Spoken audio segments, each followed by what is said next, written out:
What's good, what's good? It's your boy DJ Cree, back with another video, man. Old footage of your boy Charleston, aka Uncle Ruckus White, has resurfaced, and this is very telling, man. This guy starts singing, start telling on rap music, start telling on Master P, start telling his whole life story. Y'all check out this clip, and I'll come back with some commentary. I ain't got it on me. Do you have an ID or anything with it?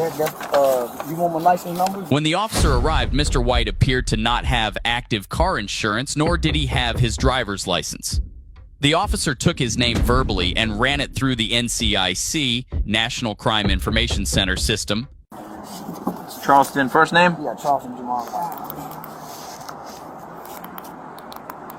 Shoot, I rushed out the house, dropping CJ off, and left my wallet.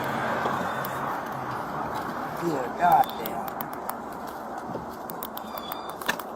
And I had money for man, shoot. I had the new ID on. What's it? Hey, when you said expired? It doesn't have anything on the computer at all. So this is a valid policy, right? Old American? It should be, man. Yeah. Okay. Yeah, it should be. All right, man. I'll give them a call. If they say it's good, then I'm good. Okay.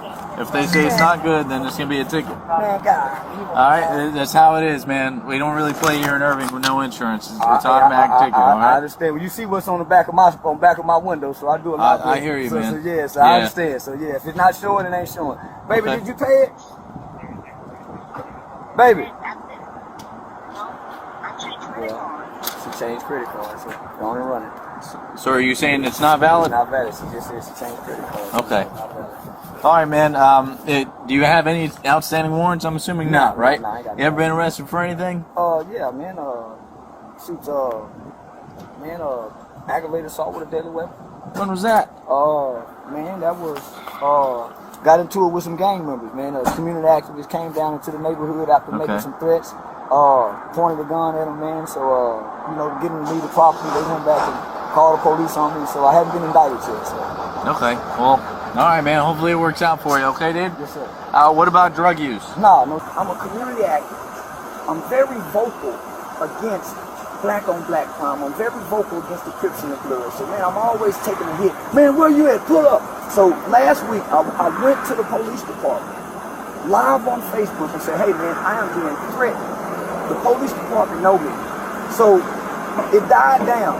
Someone got that video in harms of calling me a snitch, and it says Fort Worth man snitches. This is what the title says. Fort Worth man snitches on Crips and Bloods and drug dealers. So that grabbed so many people's attention. Man, I'm getting threats from all over. My mother called me, man, my wife called me.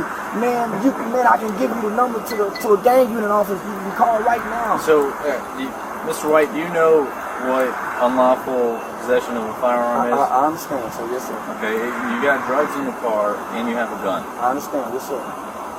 The drug was Any explanation? The drug was from last night, man. That is where I learned to embrace the police department, rather than aligning with the African American community with the hate. We hate police. We hate police. I thought it was a great opportunity, man, for us to bridge the gap. So I took a chance, man. I started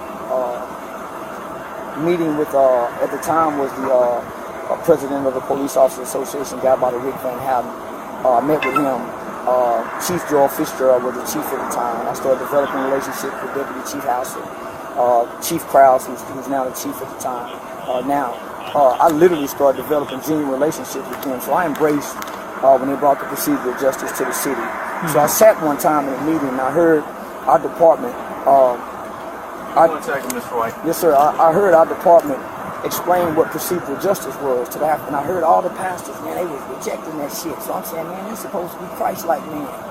It didn't sit right. So, man, I stood up and my mother pastor was in there, and I said, say, man, I'm honest that I just left the house. I was just telling him, man, I just walked out of the house. I understand you guys You also just got charged for the ag assault with a gun. The threats are just, man, please let me show you my phone, bro. Okay. I'm not, please. So here, real quick, before these tighten up, because I didn't double lock them, okay? I'm going to lock them here, and I'm going to put you in the back of my car, okay? Again, you're still not under arrest. I just got to make some phone calls. Sir, please, man, let me just show you the world. Just have a seat, dude, okay? I'll come back to you in a second.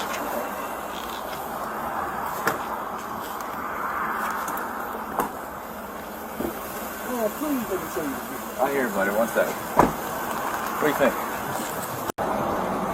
Made some bad shit decisions and choices in life, man. Ended up in the Texas Juvenile Justice Department. Spent most of my teenage life there. Got out in 1998, hadn't been back to prison. It wasn't until I started having children that I started wanting to do something different in life. Never been raised by a man, never been spanked by a man, never been disciplined by a man. I didn't first get a hug from a man until I landed in juvie hall. So at times as a kid, going to juvie hall was okay, man, because I found a father. Got out, man. My oldest brother, he's serving a 99-year prison sentence for murder.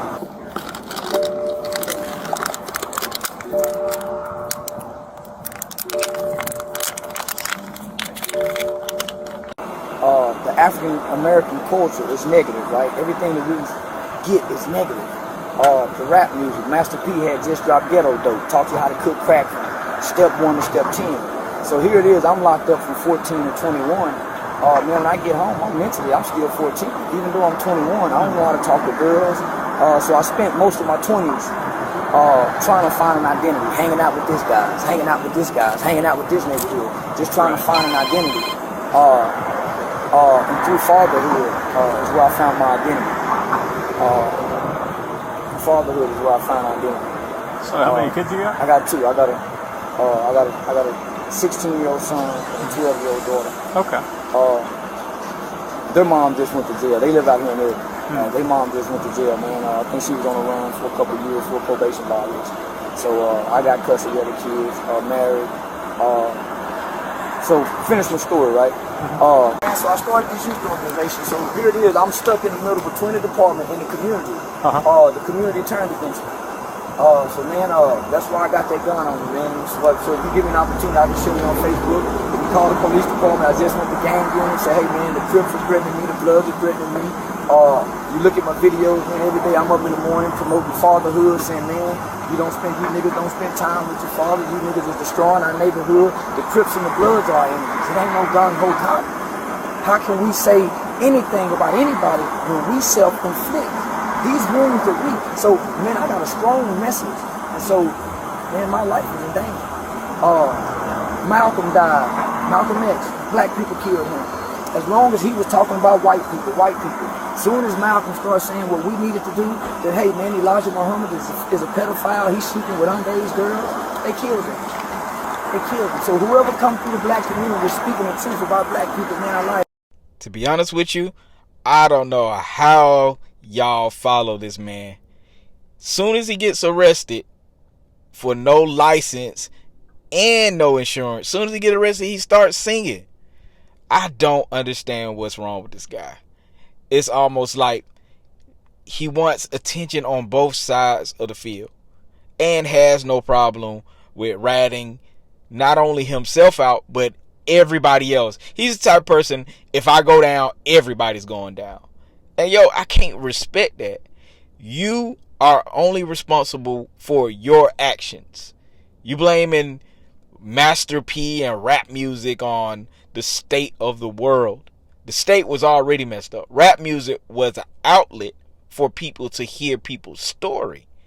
So all this make-believe stuff that Charleston White does is amazing to me. It's amazing that people follow him the way they do.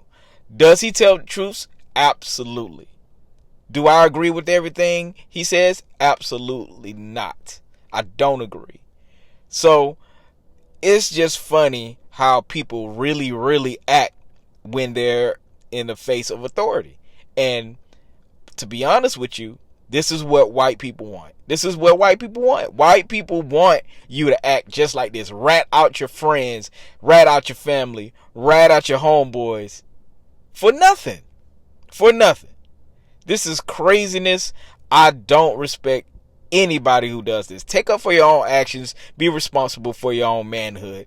But what y'all think? Make sure y'all like, comment, and subscribe. More content is on the way. Peace.